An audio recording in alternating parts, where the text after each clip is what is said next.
Hi, Kim. Thank you so much for giving us some of your time today on the Life channel. Sure, Sharon, I'm excited to have this conversation with you. I am a mom. Well, where do I begin? There's so many things, right? But I first and foremost am a mom of five now adults, ranging in age from 19 to 36. I have four sons, and my youngest is my only daughter.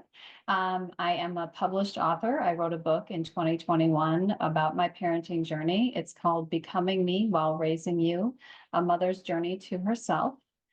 I am a parent coach. I went through a certification program back in 2016 to become a certified parent coach. And the demographic of parents I work with are parents of teens, but now really more late teens and 20 somethings. So parents of emerging adults who struggle, these young adults who are struggling with mental health and or substance use, and the term lost in place, just kind of failing to launch in the moment.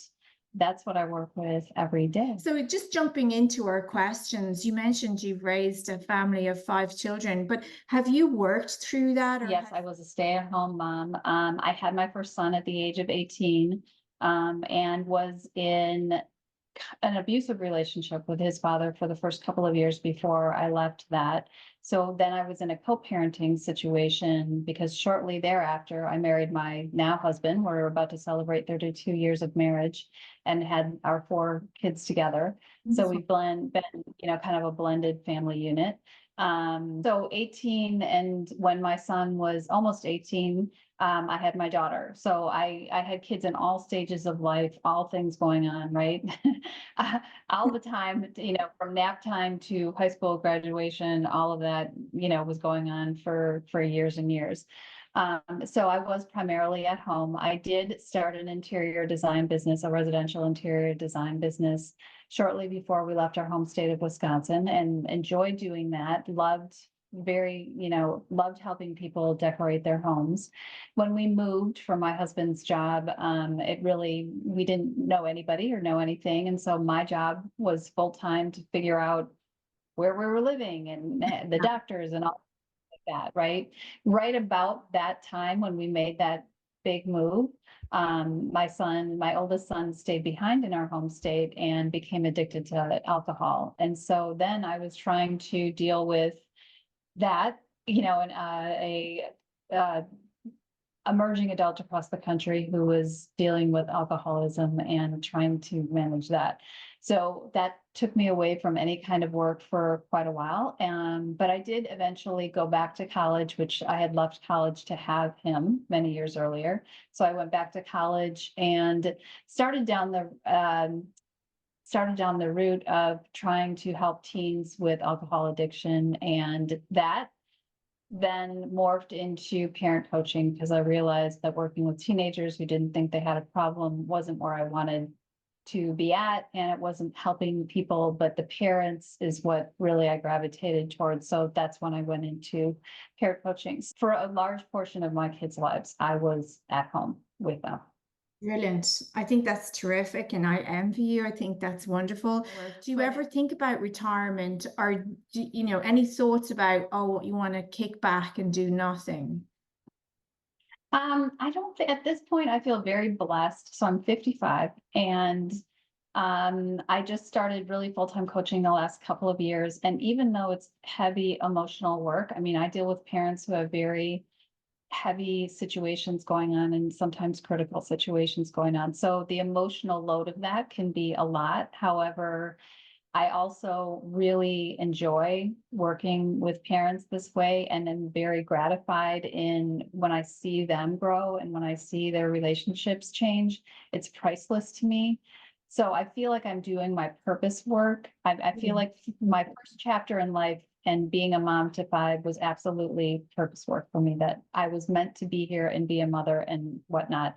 I feel fortunate at 55 to be full-time in a now career that I really love. And I don't know, at the moment, I'm very happy with what I'm doing. I know my husband dreams of retirement. Yeah.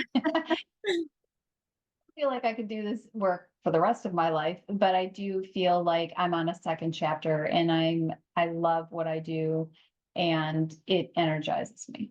I think that you've probably learned an awful lot of life lessons from your work currently, as well as in your own family. But is there anything that life has taught you that you'd like to share where you go, you should always value this, or you should always take time for that? Any thoughts on that? I think one of the things that I don't have any regrets. I have been through some difficult things in my life, but I also believe that they are excellent life lessons, and I wouldn't be who I am today, who I am very comfortable with and happy with. I wouldn't be this person if I hadn't gone through a lot of the challenges that I have being a teen mom, going through an addiction with my son and mental health issues. Marriage for 32 years is a big lesson as well. All of these things. I'm now learning lessons about aging parents. Um, I really feel I really try to show up to life as if there's a reason, even when some things is challenging and hurtful or painful for me to go through, that there's a reason for it, and that's why we're here. So That's wonderful.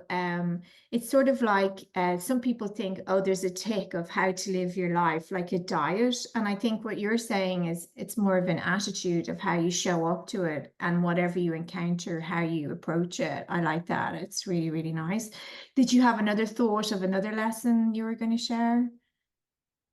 Well, this one, some advice or some sage thought that my dad had handed down to me, which was do what you love and the money will come. Yeah. And while it's taken a long time, it's taken a long time for that to end, a lot of hard work to get to this place. I will say that I feel that that is very true, that when you're living your passion and you're in service to other people, you will Mm. be taken care of. That's a lovely saying. Do what you love and the money will come. I love that. Thank you for sharing that. But if you were to go back and speak to your younger self in your 20s, is there any advice you would give yourself or even another 20-year-old out there who may be listening? I think it's that, I want to say what comes to mind is everything's going to be okay, even though it might be difficult. That it's in our challenges that we have the opportunity to grow. And if you can have an attitude of instead of woe is me or why is this happening to me, but what is this teaching me? And what is this teaching me about life and about other people and about myself? I tell people, like, I know that you want this to, and as long as you're not enabling things, as long as you're not doing for them what they can and should be doing for themselves, it's all going to be okay. They just might have to go through some things that you don't want them to have to go through. But that's where the learning is. That's where the growing is. And we can't expect our kids will grow if we keep taking away their lessons. I think I'd love to ask you, like, from all the parents that you encounter who are sort of Generation X, is there any overarching theme that you see or advice that you give to handling that relationship and still feeling like you're not pushing them away? In terms of parents, and I think I'm gonna veer off and I hope not to take you too far across, but I think the biggest thing that I see with parents today, Gen X parents specifically, is a lack of confidence in their parenting. Yeah. And they're really just the ideas of parenting today is very different than previous generations. We have gone from a place of our parents, being the ultimate, you will listen and not be heard kind of thing.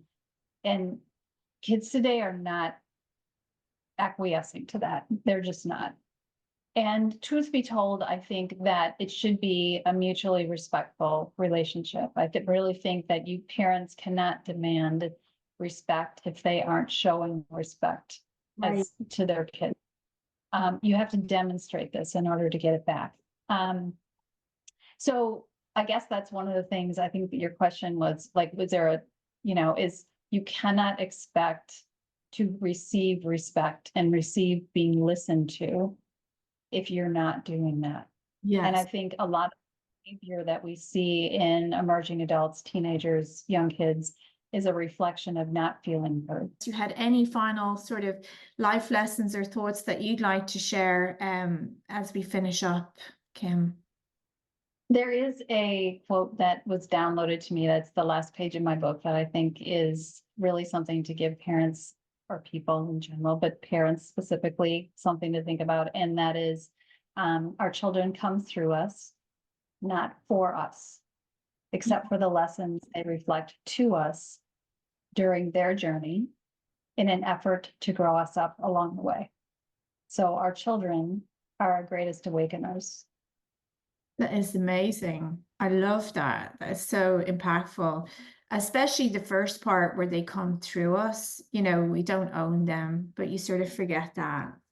Thank you so much for sharing that, Kim. It's been wonderful talking to you. I really appreciate your time today. Sharon, I loved our conversation. Thank you. I hope you enjoyed the video on the live channel. Please subscribe, and if you're interested in participating, just click the link in the description below. Thank you.